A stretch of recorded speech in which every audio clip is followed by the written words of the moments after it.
সকাল ৯টা নিউজে সবাইকে আমন্ত্রণ। সাথে আছে আমি নাফিস আব্দুল্লাহ।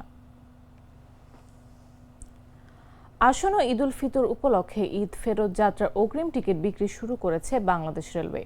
শনিবার ২৪ মার্চের টিকিট পাওয়া যাবে।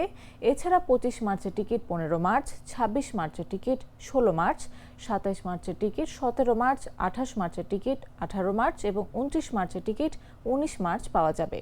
ঈদ যাত্রার শতভাগ টিকিট অনলাইনে বিক্রি হচ্ছে। বাংলাদেশ রেলওয়ের সিদ্ধান্ত অনুযায়ী যাত্রীদের টিকিট ক্রয় সহজলভ্য করতে পশ্চিমাঞ্চলে চলাচলরত সব আন্তঃনগর ট্রেনের টিকিট সকাল ৮টা থেকে এবং পূর্বাঞ্চলে চলাচলরত সব আন্তঃনগর ট্রেনের টিকিট দুপুর ২টা থেকে বিক্রি হচ্ছে।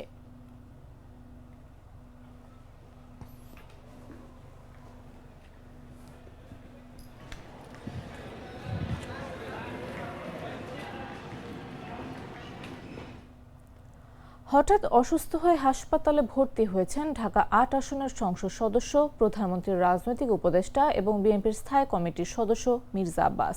বর্তমানে তিনি রাজধানীর এভারকেয়ার হাসপাতালে চিকিৎসাধীন। শুক্রবার হাসপাতালে বাবাকে দেখতে গিয়ে গণমাধ্যমের সঙ্গে কথা বলেন তার ছেলে ইয়াসির আব্বাস। তিনি বলেন, মির্জা আব্বাসকে নিয়ে সামাজিক যোগাযোগ মাধ্যমে নানা ধরনের কথা ছড়ালেও বাস্তবে তেমন গুরুতর কিছু ঘটেনি। ইয়াসির আব্বাস জানান, ইফতারের সময় মাগরিবের নামাজ পড়ার সময় হঠাৎ মাথা ব্যথা অনুভব করেন মির্জা আব্বাস। পরে ব্যথা বাড়লে তাৎক্ষণিকভাবে তাকে হাসপাতালে নেওয়া হয়। চিকিৎসকরা প্রয়োজনীয় পরীক্ষা নিরীক্ষা ও চিকিৎসা শুরু করেছেন। বর্তমানে তার শারীরিক অবস্থা আগের তুলনায় ভালো বলেও জানান তিনি। এদিকে মির্জা আব্বাসের খোঁজ খবর নিতে হাসপাতালে গেছেন প্রধানমন্ত্রী তারেক রহমান সহ সরকারের উচ্চ পর্যায়ের কর্মকর্তা ও দলের শীর্ষ নেতারা।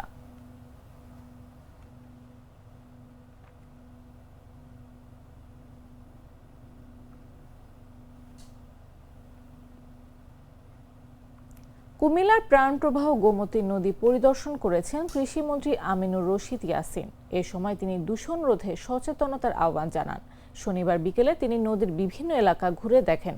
এ সময় নদীর বর্তমান অবস্থার সম্পর্কে খোঁজ খবর নেন। পরিদর্শনকালে কৃষিমন্ত্রী উপস্থিত সবার উদ্দেশ্যে গোমতী নদীকে দূষণের হাত থেকে রক্ষায় সচেতন হওয়ার আহ্বান জানান। মন্ত্রী বলেন, নদী আমাদের পরিবেশ, জীববৈচিত্র্য এবং কৃষির জন্য অত্যন্ত গুরুত্বপূর্ণ। তাই নদীতে বর্জ্য ফেলা বন্ধ সহ দূষণ প্রতিরোধে সবাইকে সম্মিলিতভাবে কাজ করতে হবে। পরে তিনি নদী পাড়ে স্থানীয় যুবকদের সঙ্গে সৌহার্দ্যপূর্ণ পরিবেশে ইফতারে অংশগ্রহণ করেন। এ সময় এলাকার তরুণদের সঙ্গে তিনি বিভিন্ন বিষয় নিয়ে কথা বলেন। তিনি পরিবেশ ও নদী রক্ষায় তরুণ সমাজকে এগিয়ে আসার আহ্বান জানান। সবশেষ নদীর চরের অবৈধ মাটি কাটা নিয়েও মন্ত্রী আক্ষেপ করেন।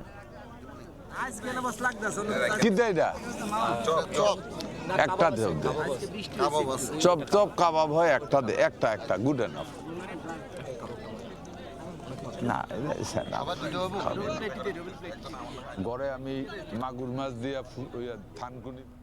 ঢাকা ও পার্শ্ববর্তী এলাকায় আজ বজ্রসহ বৃষ্টি হতে পারে। সেই সঙ্গে দিনের তাপমাত্রা সামান্য কমতে পারে বলে পূর্বাভাস দিয়েছে আবহাওয়া অধিদপ্তর। শনিবার সকাল ৭টা থেকে পরবর্তী ৬ ঘন্টার জন্য দেয়া পূর্বাভাসে এই তথ্য জানানো হয়েছে। পূর্বাভাসে আরও বলা হয়েছে, বাতাস দক্ষিণ দক্ষিণ পশ্চিম দিক থেকে ঘন্টায় ৮ থেকে ১২ কিলোমিটার বেগে প্রবাহিত হতে পারে। দিনের তাপমাত্রা সামান্য কমতে পারে। এতে আরও বলা হয়, সকাল ৬টায় তাপমাত্রা ২৫.২ ডিগ্রি সেলসিয়াস এবং বাতাসে আর্দ্রতার পরিমাণ ৮৭% ছিল। গতকাল সর্বোচ্চ তাপমাত্রা ছিল ৩২.৯ ডিগ্রি সেলসিয়াস এবং আজ সর্বনিম্ন তাপমাত্রা পাওয়া গেছে ২৭.৭ ডিগ্রি সেলসিয়াস। আজকের সূর্য অস্ত যাবে সন্ধ্যা ৬টা ৭ মিনিটে এবং আগামীকাল সূর্যোদয় হবে ভোর ৬টা ৮ মিনিটে।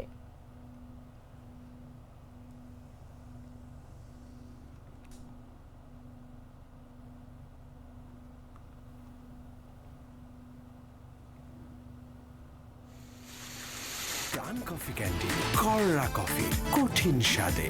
হাইকে বলো বাই। জানাবো আন্তর্জাতিক সংবাদ।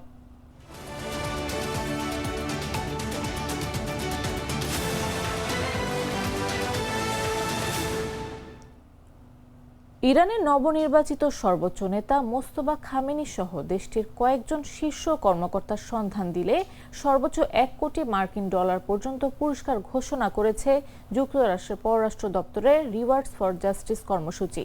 যুক্তরাষ্ট্রের দাবি এসব ব্যক্তি ইরানের ইসলামিক রেভলিউশনারি গার্ড কর্পসের বিভিন্ন শাখাকে নেতৃত্ব নির্দেশনা দেন এবং বিশ্বজুড়ে সন্ত্রাসী কার্যক্রমের পরিকল্পনা, সংগঠন ও বাস্তবায়নের সঙ্গে জড়িত।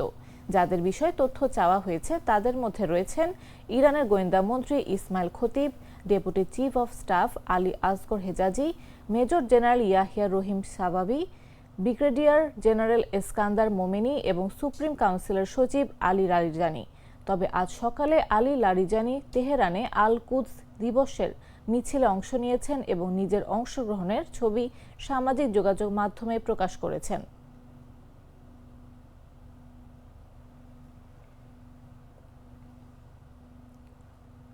মার্কিন বিমান বাহিনী ইরানের খারক দ্বীপে অবস্থিত সামরিক স্থাপনাগুলোতে বোমা হামলা চালিয়েছে বলে ঘোষণা দিয়েছেন প্রেসিডেন্ট ডোনাল্ড ট্রাম্প। তবে তিনি জানিয়েছেন এখন পর্যন্ত দ্বীপের তেলের স্থাপনাগুলোকে এই হামলার আওতাভুক্ত রাখা হয়েছে।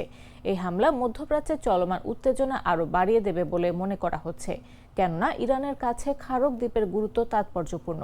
ট্রাম্প এই দ্বীপটিকে ইরানের রাজমুকুট হিসেবে অভিহিত করেছেন এবং এটি তার অতিরঞ্জিত বর্ণনা নয়। পারস্য উপসাগরের উত্তর প্রান্তে ইরানি শহর বুশেহরের কাছাকাছি অবস্থিত এই দ্বীপটি ইরানের তেল অর্থনীতির মূল স্তম্ভ হিসেবে বিবেচিত।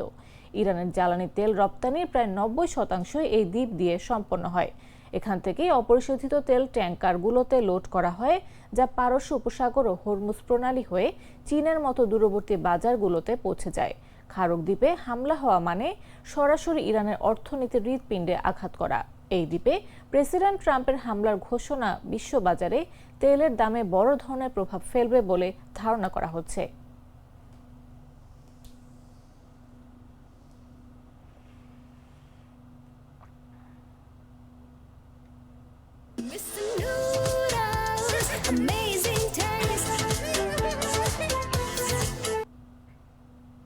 এবারে খেলার খবর।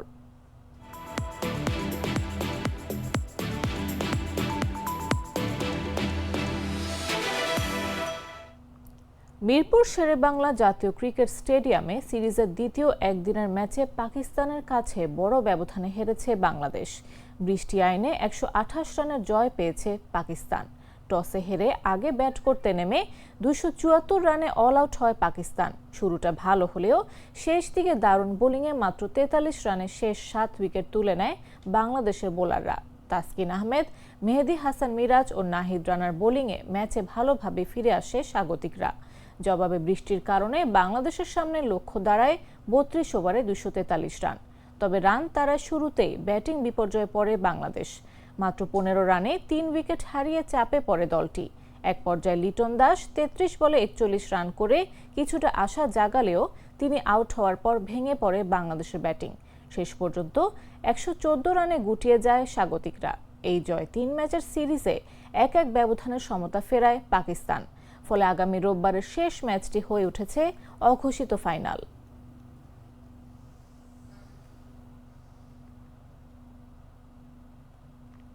দর্শক, এই ছিল এখনকার মতো। এরপর দেখবেন বেলা 11টা নিউজ। প্রতি মুহূর্তে সর্বশেষ খবর পেতে ভিজিট করুন jagonews24.com, ফলো করুন আমাদের ভেরিফাইড ফেসবুক পেজ এবং সাবস্ক্রাইব করুন জাগো নিউজের ইউটিউব চ্যানেল। এতক্ষণ সাথে থাকার জন্য ধন্যবাদ সবাইকে।